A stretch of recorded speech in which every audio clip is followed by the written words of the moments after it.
మంత్రి గారు. అధ్యక్ష, ఒక 2 నిమిషాలు దీని హిస్టరీ కూడా చెప్తాను, తర్వాత ఓకే.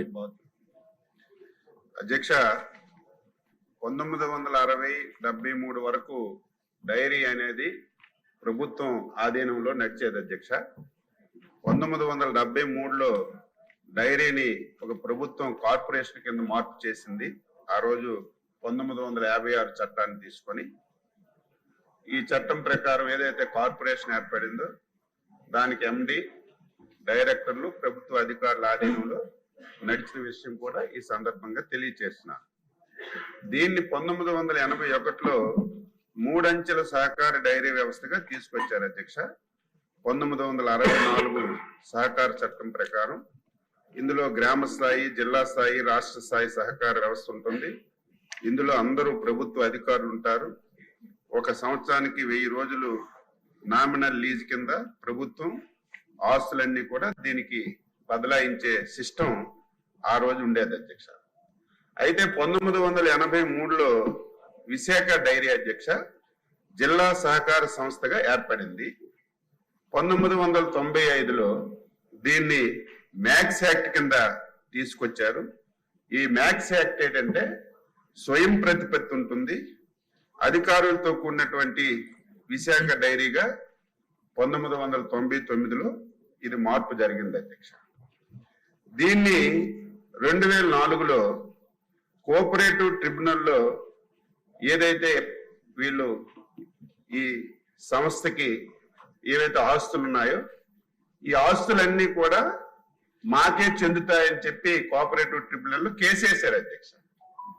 ఆ రోజు కేసేస్తే ట్రిబ్యునల్ కూడా ఇది ప్రభుత్వ ఆస్తులు మీకు చెందవని చెప్పి ట్రిబ్యునల్లో కేసు కొట్టేయడం కూడా జరిగింది అధ్యక్ష.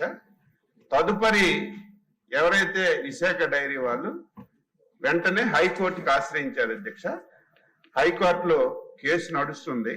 డిపార్ట్మెంట్ కూడా మంచి లాయర్లకు పెట్టి ఈ ఆస్తులు ఎట్టి పరిస్థితుల్లో ప్రభుత్వం ఉండాలని చెప్పి మనం కోర్టులో కూడా వ్యవహారం నడుపుతున్న విషయం మీ అందరికీ ఈ సందర్భంగా తెలియచేస్తున్నాను అధ్యక్ష. ఇప్పుడే గౌరవ మా పార్టీ అధ్యక్షులు పల్లా శ్రీనివాసరావు గారు, వెలగపూడి రామకృష్ణ బాబు గారు చాలా విషయాలు చెప్పారు. అయితే నేను సమాధానంలో చెప్పాను, ఏదైతే ఉందో అదే చెప్పాను. ఈ మధ్య కాలంలో అధ్యక్ష ఏదైతే మీడియా ద్వారా కానీ తమరు ప్రెస్ మీట్ పెట్టారు.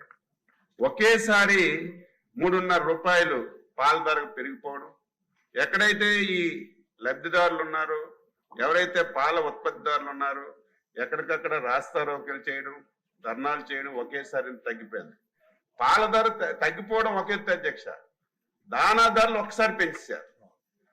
దానా ధరలు తగ్గాలి, పాల రేట్లు పెరగాలి, అప్పుడే ఉత్పత్తిదారుడికి మేలు జరుగుతుంది. కానీ రివర్స్ అయ్యింది. దీంతో పాటుగా ఈ మధ్యన ఒక 4 రోజుల ముందు విశాఖపట్నం కార్పొరేటర్ అధ్యక్ష మూర్తి యాదవ్ మా కోఆపరేటివ్ రిజిస్ట్రార్ గారికి ఒక లేఖ రాశారు. ఇది కోఆపరేటివ్ రిజిస్ట్రార్ పరిధిలో లేదు అధ్యక్ష, ఇది కంపెనీ యాక్ట్ కింద వెళ్ళిపోయింది. అప్పుడు మా రిజిస్ట్రార్ గారు మా ఎండి గారికి దీని మీద ఎంక్వైరీ చేయమని చెప్పి నిన్నే ఒక లేఖ రాశారు అధ్యక్ష. ఇప్పుడు ఏదైతే శాసనసభలో సభ్యులు వ్యక్తం చేసినటువంటి అభిప్రాయాలు కానీ, ఆందోళన కానీ, అదేవిధంగా పబ్లిక్ లో కూడా ఉంది అధ్యక్ష. ఒక సభ్యులే కాదు, ఎవరైతే విశాఖ డైరీకి పాలు పోస్తున్నటువంటి పాల ఉత్పత్తిదారులు అందరిలో కూడా ఈ ఆందోళన ఉంది. ప్రభుత్వం ఎందుకు ఇంకా పట్టించుకోవడం లేదు. అయితే నేను కూడా, మీరు నాతో మాట్లాడారు, మీ ప్రెస్ మీట్ చూశాను, అదేవిధంగా సభ్యులు కూడా నా దృష్టిలో పెట్టారు. నేను కూడా స్టడీ చేశాను, మనకి ఏం అధికారాలు ఉన్నాయి, ఎంతవరకు మనం దీనిలో ఇంటర్ఫీర్ అవ్వగలమని అన్ని రకాలుగా చూసిన తర్వాత ఈరోజు శాసనసభలో సభ్యులంతా ఆందోళన చూసిన తర్వాత నేను ఒక ప్రతిపాదన తమ దృష్టిలో పెడుతున్నాను అధ్యక్ష. విశాఖ డైరీలో అవినీతి అవకతవకలు జరిగాయనే ఆరోపణలపై సమగ్రమైనటువంటి విచారణ జరపడానికి ప్రత్యేకమైనటువంటి సభా సంఘం స్పీకర్ గారు ఏర్పాటు చేయాలని చెప్పి నేను ప్రతిపాదిస్తున్నాను అధ్యక్ష. మీరు ప్రత్యేకమైనటువంటి సభా సంఘం పెట్టండి. ఈరోజు సభ్యులందరూ చెప్పిన అభిప్రాయాలు, ఇంకా ఎవరైనా సరే అర్జీలు ఇస్తే అర్జీలు అన్నీ తీసుకొని సమగ్రమైనటువంటి మరి రిపోర్ట్ ప్రభుత్వానికి ఇస్తే తదుపరి చర్యలు తీసుకోవడానికి అవకాశం ఉంటుంది. మీకు మళ్ళీ మళ్ళీ కోరుతున్నాను, దీని మీద ఇమీడియట్ గా ఒక సభా సంఘం సభ అభిప్రాయం తీసుకొని వెయ్యాలని చెప్పి మీకు ఈ సందర్భంగా కోరుతున్నాను. థ్యాంక్ యూ అండి. విశాఖ డైరీ విషయంలో వచ్చిన అవినీతి అవకతవకల ఆరోపణలపై ప్రత్యేక సభా సంఘం నియమించాలని మంత్రి గారు ప్రతిపాదించారు. సభా సక్షంలో ఉన్న అధ్యక్షులుగా ఉన్నవారు ఎవరైనా దీనికి అనుకూలంగా మంత్రి గారు తీసుకున్న నిర్ణయంపై అనుకూలంగా స్పందించేవారు ఎవరైనా ఉంటే అవును అనండి. అందరూ అవునన్నారు కాబట్టి ప్రతిపాదన సభ ఆమోదం పొందింది. త్వరలోనే సభ అభిప్రాయం మేరకు సభా సంఘాన్ని నియమిస్తానని చెప్పి మీకు మాటిస్తున్నాను. కంపెనీ వారు భారతదేశం వచ్చి చిన్న చిన్న వ్యాపారాలు చేసి దేశాన్ని ఆక్రమించినట్లుగా కీర్తిశేషులు అడారి తులసిరావు గారు ఒక పాల సొసైటీ అధ్యక్షుడిగా వచ్చి ఈ రోజు ఈ విశాఖ డైరీని సహకార వ్యవస్థ నుంచి తప్పించి కంపెనీ చట్టంలోకి మార్పు చేసి తర్వాత ఆయన చనిపోయిన తర్వాత ఆ చైర్మన్ గా వారి కుమారుడు ఇప్పుడు వైఎస్ఆర్సీపీ నాయకుడు అడారి ఆనంద్ గారు, వారి కుమార్తె డైరెక్టర్ గా ఈ అవినీతి సామ్రాజ్యాన్ని అద్దులు లేకుండా విస్తరింపజేసి కోట్ల రూపాయల డైరీ ఆస్తులు కొల్లగొట్టి కొన్ని వందల కోట్ల రూపాయల ఆస్తులు ఈ 3-4 స్టేట్లలో కూడా కొనుగోలు చేయటం జరిగింది అధ్యక్ష. దీనికి తోడు విశాఖ నగరంలో భూ కబ్జాదారులు, ఫోర్జరీ కేసుల్లో ఉన్నటువంటి మాజీ ఎంపీ ఎంబీవి మరియు అతని అన్ననాయుడు పార్ట్నర్ జీవి, ఈ జీవి అనే వ్యక్తి ఈ విశాఖ డైరీకి ఆడిటర్ అధ్యక్ష. దయచేసి నేను కోరేది ఏంటంటే, ఈ రోజు ఉత్తరాంధ్ర ప్రాంతంలో ఉన్నటువంటి 2.5 లక్షల పాడి రైతులు పొట్టగొట్టి వీళ్ళు వేల కోట్లు అర్జించిన మాట వాస్తవమా కాదని మీ ద్వారా మంత్రి గారిని అడుగుతున్నాను అధ్యక్ష. విశాఖ డైరీ నుంచి ప్రతిరోజు 30,000 లీటర్ల పాలు 10 సంవత్సరాలుగా హైదరాబాద్ లోని తులసిరావు గారి డైరీకి వారి బెనామీ అయిన బిఏ నాయుడు ఏజెన్సీ ద్వారా పంపుతున్నది వాస్తవమా కాదా? తద్వారా రోజుకి 10 లక్షల రూపాయలు సంవత్సరానికి 50 లక్షలు వీళ్ళు అర్జిస్తున్న మాట వాస్తవమా కాదా? విశాఖ డైరీ పాల సేకరణ కొరకు పాల సరఫరాకి నొగిస్తున్న 100కు పైగా వాహనాలను టెండర్లు పిలవకుండానే ఒక్కొక్క వాహనంపై 50,000 రూపాయల లాభం వచ్చేటట్టు రేటు నిర్ణయించి సంవత్సరానికి 10 కోట్ల రూపాయలు దొంగ సొమ్ము సంపాదిస్తున్న మాట వాస్తవమా కాదా? ఈ బినామీ బిఏ నాయుడు పేరుతో అభయ ఆంజనేయ ఏజెన్సీ ద్వారా డైరీలో రోజువారీ కూలీగా పనిచేస్తున్న కార్మికులకి రోజు 490 రూపాయలు వేతనం రాసి 300 రూపాయలు వాళ్ళకి చెల్లించి రోజుకి 2 లక్షల రూపాయలు అక్రమంగా దోచుకుంటున్నది వాస్తవమా కాదా? ఇకపోతే కార్మికులు కూడా చాలా మందికి అన్యాయం జరుగుతుంది అధ్యక్ష. కేవలం వారి అనునాయులకు ఆ పార్టీ వారికే జీతాలు పెంచి మిగతా కార్మికులకి జీతాలు పెంచిన పరిస్థితి ఉంది అధ్యక్ష. ఈ బిఏ నాయుడు అనే అతను విశాఖ డైరీలో పనిచేస్తున్న ఉద్యోగస్తులతో నిర్బంధంగా LIC పాలసీలు చేయించి వారి జీతభత్యాల నుంచి మినహాయించిన సొమ్మును సంబంధిత సంస్థలకు చెల్లించే ప్రక్రియలో లక్షల రూపాయల కమిషన్ గా పొందుతున్నది వాస్తవమా కాదా? ఉద్యోగం సంక్షేమం పేరుతో వారికి చెల్లించే మొత్తాలను బ్యాంకుల్లో దీర్ఘకాలపు ఫిక్స్డ్ డిపాజిట్లు చేయించి తద్వారా నల్లధనాన్ని తెల్లధనంగా మార్చడానికి బ్యాంకుల నుండి కోట్ల రూపాయల రుణాలుగా పొందిన మాట వాస్తవమా కాదా? యలమంచిలో 3.2 ఎకరాల విలువైన భూమి విశాఖ డైరీ ఎంప్లాయీస్ బిల్డింగ్ సొసైటీలో 2 ఎకరాల్లో అపార్ట్మెంట్లు నిర్మించి 50 అపార్ట్మెంట్లు ఆళ్లే ఉంచుకుని మిగిలిన ఎకరం కుమారుడి పేరున రిజిస్టర్ చేయించిన మాట వాస్తవమా కాదా?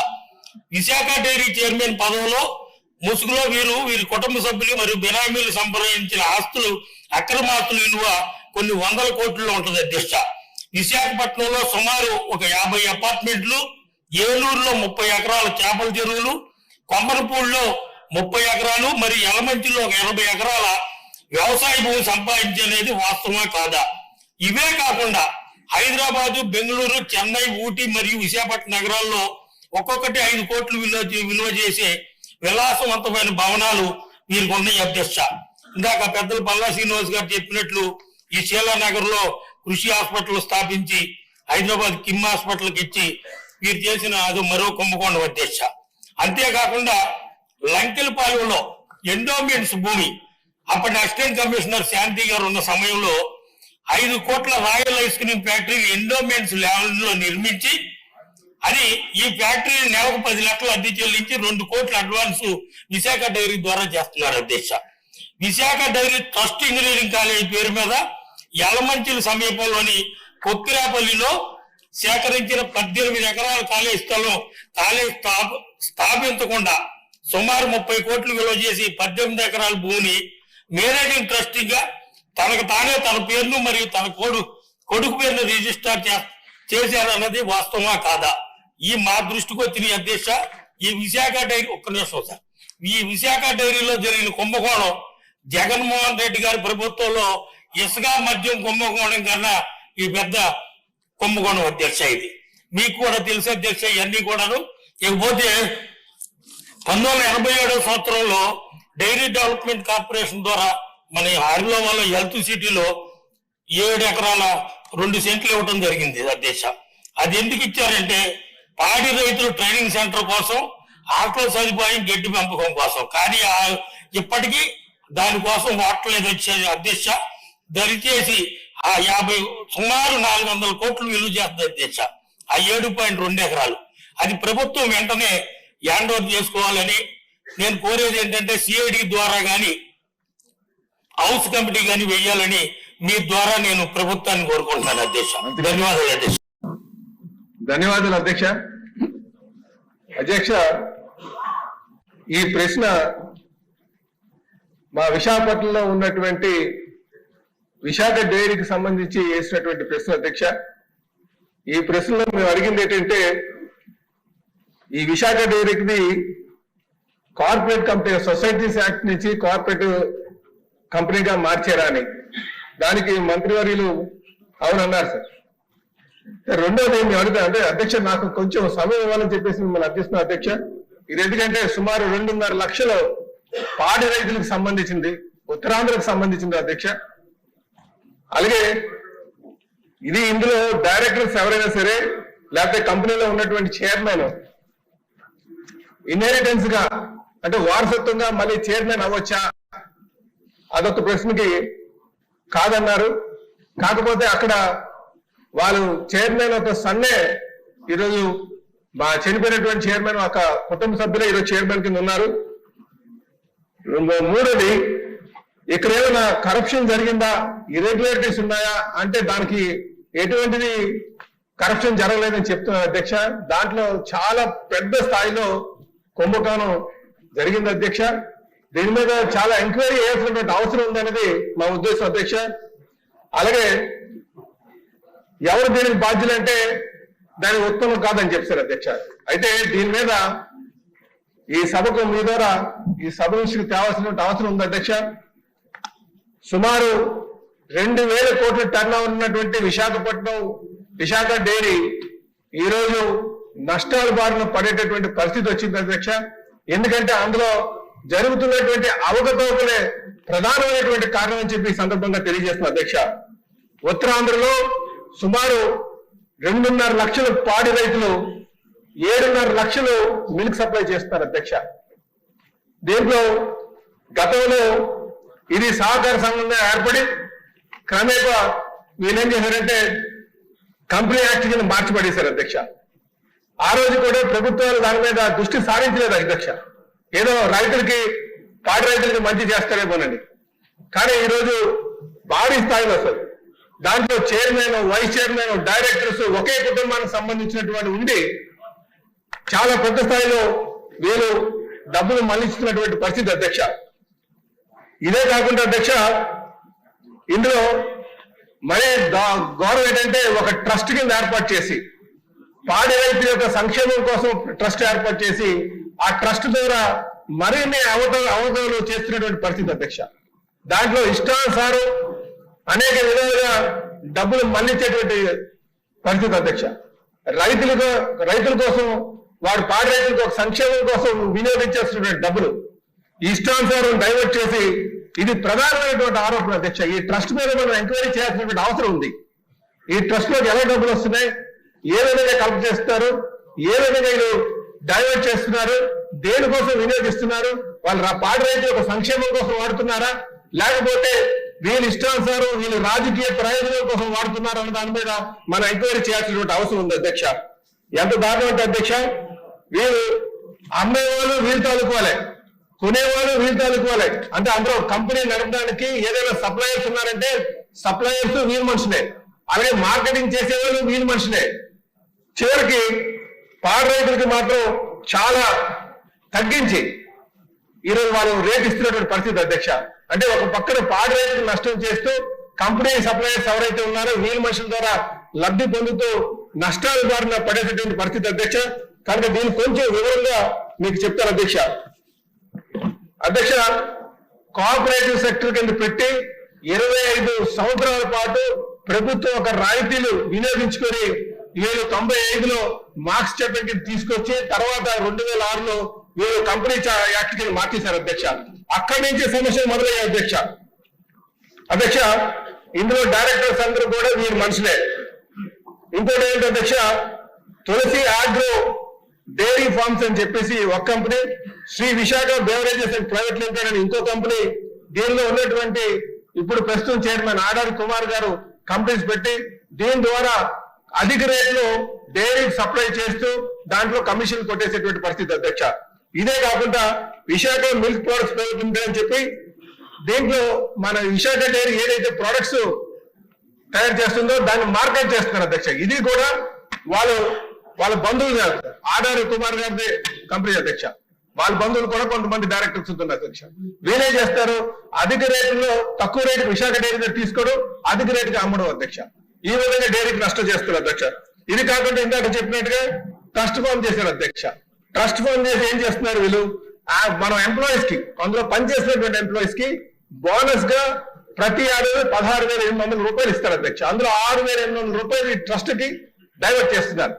డైవర్ట్ చేసి ఆ డబ్బుల్ని ఏ విధంగా వీళ్ళు వినియోగిస్తారంటే, గతంలో 2019లో వీళ్ళు ఈయన ఒక పార్టీ తరఫున కుమార్ గారు పోటీ చేశారు అధ్యక్ష. పోటీ చేసి ఏం చేశారు, సుమారు 200 మంది ఎంప్లాయీస్ కి 5 లక్షల రూపాయలు చెప్పిన వాళ్ళు లోన్ తీసుకునేటువంటిగా డబ్బులు ఇప్పించి వాళ్ళ దగ్గర చెక్కులు కలెక్ట్ చేసి ఆ డబ్బులు తీసుకుని ఎలక్షన్ ఉపయోగించారు అధ్యక్ష. దీని మీద ఎంక్వైరీ చేయాల్సిన అవసరం ఉంది అధ్యక్ష. ఇది ఎంక్వైరీ చేస్తే దీంట్లో నిజాలు వాస్తవాలు బయటకు వస్తాయని చెప్పేసి మీరు తెలియజేస్తున్నారు అధ్యక్ష.